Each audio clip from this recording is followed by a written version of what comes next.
Allez, comme chaque jour, on parle des marchés sur Boursorama, des marchés qui enchaînent des séances d'hyper-volatilité et qui semblent quand même de plus en plus anxieux. Eric Lewin, bonjour. Bonjour David. Ça va, Eric? Ben oui, mais pourquoi ça n'irait pas? Attendez, ce garçon est exceptionnel. Mais non.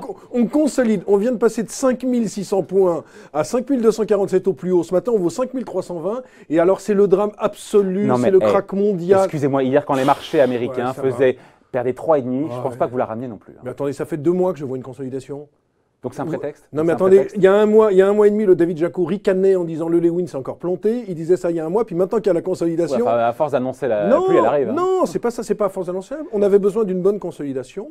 Elle a eu lieu, elle commence à avoir lieu. On se disait ça serait du fait des résultats d'entreprise qui ne seraient pas à la hauteur. Alors les résultats, justement, parlons-en. On attendait moins 3%. On aura plus 0,6% sur les résultats des entreprises américaines.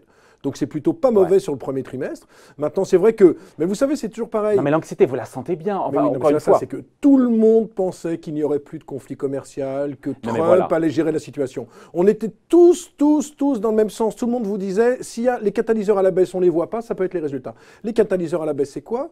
C'est cette fameuse guerre commerciale. Mais cette fameuse guerre commerciale, pour l'instant, ça peut enlever quoi? 0,3% de PIB aux États-Unis et 0,8% à la Chine. S'il y avait une taxation globale, qui est la deuxième phase de tous les produits chinois, c'est-à-dire les 530 milliards d'importations chinoises, il y aurait un impact de 0,8 sur les États-Unis et 1,3 sur la Chine. Et puis, bon, s'il y avait une guerre mondiale, là, on serait en récession, mais on n'en parle pas. Donc, pour l'instant, c'est assez mesuré. Mais ça ne se passe pas comme, encore une fois, les investisseurs l'avaient anticipé. Mais c'est toujours on nous avait pareil. dit, il y a quelques tweets, ça et là, ça montre les muscles, mais ça va vite trouver un accord. J'ai le sentiment que les marchés ont repricé la sortie possible de la guerre commerciale, qui n'est peut-être pas aussi facile que prévu. Ouais, mais attendez, hier, vendredi, le Nasdaq perdait 3,40% à la clôture, tout le monde transpirait. Après, Trump a un peu tweeté en disant que Osaka, G7, fin du mois de juin, il va revoir le président chinois. Ouais. Et du coup, ce matin, que fait le marché parisien? Il gagne 1%. Et les gens se disent, et s'il y avait une éclaircie? Donc en ce moment, on va être pendant des semaines et des semaines, volatilité. Vous avez vu que le VIX hier a dû gagner 25 ou 30%. On est au-dessus des 20. C'est l'indice de la peur, l'indice de la volatilité, qui était avant le Trump du tweet du fameux dimanche à 12. Ouais. Donc on a fortement progressé là-dessus. Bon, on est dans une période d'extrême volatilité, mais on avait besoin de consolider sur les marchés. Mais les marchés n'avaient pas anticipé que ça serait aussi compliqué d'aboutir à un accord. Pour les marchés, c'était quasiment fait. Non, et c'est là où ils se sont trompés. Bah oui, mais ils avaient pricé que tout se passerait pour le mieux, et c'est pour ça qu'on avait un CAC qui gagnait 17%. Oui, mais en attendant, on a quand même, et c'est du concret, même si, d'après les estimations, je ne sais pas d'où elles sortent les estimations, que ça pourrait baisser de 0,8 points. Vous savez, il y a plein de think tanks américains qui disent que la croissance chinoise. Mais derrière, on a quand même, et c'est un fait depuis vendredi, 200 milliards de produits de plus taxés à 25. Et 60 milliards de produits. La réponse chinoise, la riposte, 60 milliards sur 5000 produits américains entre 10 et 25%, qui vont bien être ciblés parce qu'eux, ils ne tapent pas dans tous les sens. Ils vont bien cibler dans les États, les produits sont... Non mais, je vais en dire que derrière, les Américains disent on ouvre une procédure pour tout taxer. Ça, c'est du concret. Et en attendant, il n'y a pas d'accord. D'accord, il n'y a pas d'accord. Mais il n'y a pas non plus une déflagration sur les marchés. C'est-à-dire que les investisseurs, pour l'instant, ne pensent toujours pas... Avant le tweet d'hier soir, disant je vais rencontrer le président chinois à Osaka fin juin. Il a dit quoi? Il a dit ce sera une réunion très fructueuse. Vous savez quelle est la baisse du Dow et du Nasdaq? Je préparais vos questions, j'étais sûr, on ne s'est pas parlé avant. Depuis le plus haut historique, le Dow perd 5,4% et le Nasdaq 5,7%. Non mais franchement, c'est une consolidation, quoi. Faut pas non plus... Autant je trouvais ça démentiel qu'on monte en ligne droite, mais autant là, il ne faut pas non plus, pour l'instant, paniquer. Tant qu'on est dans cette phase où il n'y a pas tous les produits américains, il n'y a pas tous les produits chinois qui sont taxés, il n'y a pas tous les produits américains qui sont taxés, tant qu'on en est là... On y va quand même tout droit. On y va tout droit. On n'a pas envie de voir l'iceberg, mais on y va quand même. Quand vous regardez, si vous avez suivi à la loupe les résultats des entreprises américaines, et vous l'avez fait, 3M, Caterpillar, Ford commencent à dire « Attention, la guerre commerciale, il peut y avoir un problème pour le consommateur, attention pour l'économie. » Donc Trump ne peut pas jouer au fou. C'est ce qu'a dit son conseiller économique, je ne sais plus lequel. Il y a Kudlow qui a dit ça. Un dénommé Kudlow qui a dit ça, en disant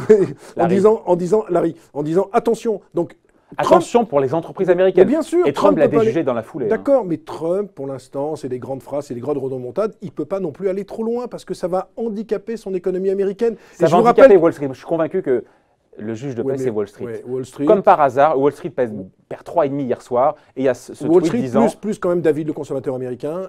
On est quand même dans une période pré-primaire aux États-Unis. Dans tous les sondages possibles et inimaginables, les démocrates l'emportent dans tous les cas de figure contre Trump. Il faut quand même le souligner. Les démocrates l'emportent. Les démocrates, que ce soit Bernie Sanders ou Joe Biden. Alors vous allez me dire, ils sont vieux, ils ont plus de 75 ans.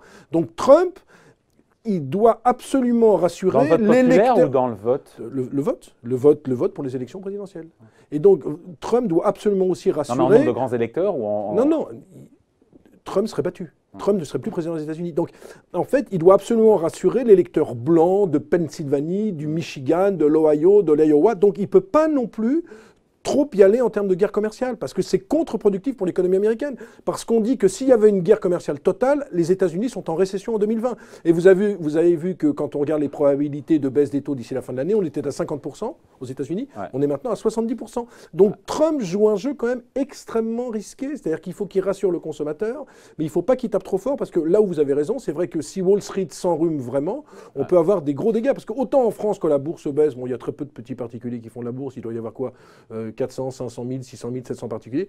Autant aux États-Unis, l'effet richesse est très important par rapport à la bourse. Donc, encore une fois, Trump est coincé. Donc, pour l'instant, les investisseurs ne croient pas encore à une guerre commerciale. Ils ont été échaudés par le fameux tweet, etc., où il y avait un redéclenchement de cette guerre, mais ils ne croient pas à une guerre totale. Et c'est pour ça que les marchés, finalement, réagissent plutôt pas trop mal. Alors vous allez me dire, le Lewin, c'est un imbécile, c'est un optimiste invétéré. C'est pas ce que je veux dire. C'est que pour l'instant, il n'y a pas encore péril en la demeure. Parce qu'à chaque fois que ça commence, il y a un coup de semonce, Trump désamorce. Parce qu'il se rend compte qu'on ne peut pas aller à la guerre totale. Donc ça va durer pendant des semaines, ça va durer pendant des mois. Jusqu'au G20 d'Osaka, on va trembler. Fin juin. Fin juin. Mais quand vous regardez par exemple les résultats des boîtes, c'est quand même pas catastrophique. Hein. Il y a des petites inquiétudes. Donc ça sert de coussin de sécurité, de force de rappel, ces résultats. Voilà. Puis il y a un truc aussi intéressant, c'est qu'en fait, quand vous regardez depuis le début de l'année, on est quand même à 120 milliards de décollecte sur les actions. Donc on se dit que, et si les investisseurs revenaient en masse sur les actions, parce que le grand fait depuis ce début d'année, c'est d'avoir des indices mondiaux sur les actions qui ont fortement progressé, alors qu'il y avait une décollecte nette de 120 milliards. Ouais. C'est un peu un paradoxe. Donc si jamais il y avait une petite éclaircie, peut-être que ces investisseurs reviendraient sur les marchés. Ce que je veux dire, c'est que je ne suis pas assez optimiste. Je pense qu'on peut retourner vers 5100, 5150 sur le CAC 40. Il reste 150 points à perdre. Sur fond, encore une fois, d'escalade. Voilà. Sur fond de volatilité, sur fond d'inquiétude, sur fond d'incertitude. Mais je ne suis pas pour l'instant dans un schéma de crack. Et puis même si on venait à 5150, on conserverait quand même 10% depuis le début de l'année. Franchement, si on avait dit en fin d'année dernière, quand l'indice était à 4006, qu'on ferait 10% sur le premier semestre, beaucoup auraient signé. Donc pour l'instant, pas de panique, mon cher David, mais il faut être très très vigilant, faire attention sur les équipementiers. Jusqu'à fin juin, quoi qu'il en soit. Ouais.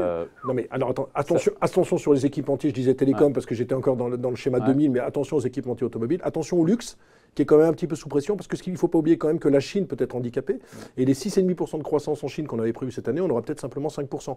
Donc il y a quand même un danger sur la Chine avec toutes ces histoires. Donc il faut faire attention sur certains secteurs, mais pour l'instant, je crois vraiment pas de panique à avoir, il faut savoir raison garder. Eh ben on va l'écouter, et puis dès que ça redécrochera 5%, il reviendra pour avec en parler un petit peu. Avec plaisir. Eric Lewin, merci pour ces commentaires. Bye.